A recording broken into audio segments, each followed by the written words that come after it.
नमस्कार, प्रणाम आप सभी को। मैं रंजना राज और अभी कम खा लो, वीडियो ज्यादा बनाओ। अभी हम लोग आए हैं लोग घोड़ा घाट शूटिंग करने। जैसे घोड़ा घाट वो मंदिर है जहाँ बेल मिलता है।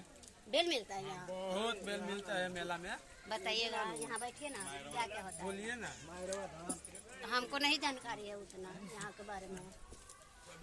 यहाँ बेल का सिरफल जो बोलते हैं वही ना, ढेर सिरफल मिलता है, बेचाता है मेला में ना।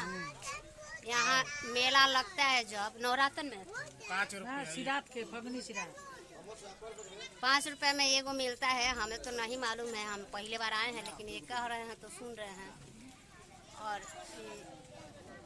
यहाँ मंदिर है बगल में, और उसके बाद यहीं पे बगल में होटल है। तो होटल ये है, और यहाँ पे हम लोग थोड़ा सा नाश्ता कर रहे हैं लोग।